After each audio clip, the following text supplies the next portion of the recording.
చోల్కర్ అనే భక్తుడు ఒకనాడు నా వద్దకు వచ్చాడు.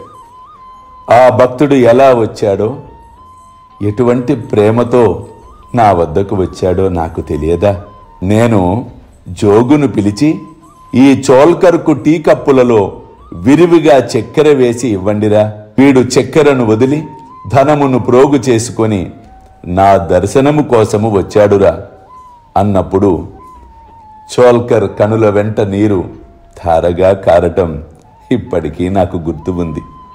నిజమే, నా ముందర భక్తితో మీ చేతులు చాపినచో వెంటనే రాత్రింబవళ్ళు మీ చెంతన నేను ఉండెదను.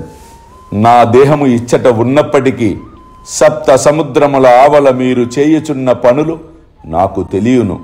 ప్రపంచమున మీకు ఇష్టము వచ్చిన చోటుకు వెళ్ళుడు, నేను మీ చెంతనే ఉండెదను. నా నివాస స్థలము మీ హృదయమునందే గలదు. నేను మీ శరీరములోనే ఉన్నాను.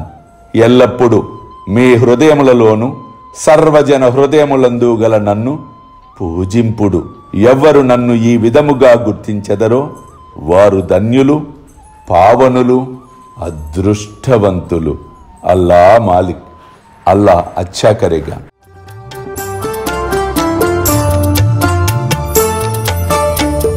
సిరిడిలో వెలసిన సద్గురు సాయిరా, హాయిగా నిదురించు సాయిరామా, సాయి శ్యామా. సాయిరామా, సాయి శ్యామా. కనుల నిండా నీ వేలే, మనసు నిండా నీ వేలే. సిరిడిలో వెలసిన సద్గురు సాయిరా, హాయిగా నిదురించు సాయిరామా, సాయి శ్యామా. సాయిరామా, సాయి శ్యామా.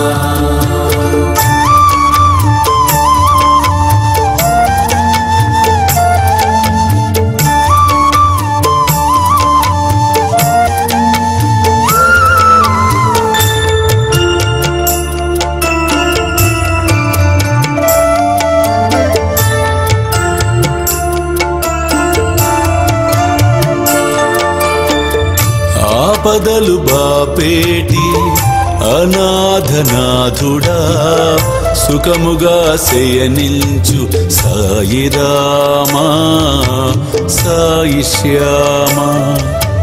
సాయిరామా, సాయి శ్యామా. సాయిరామా,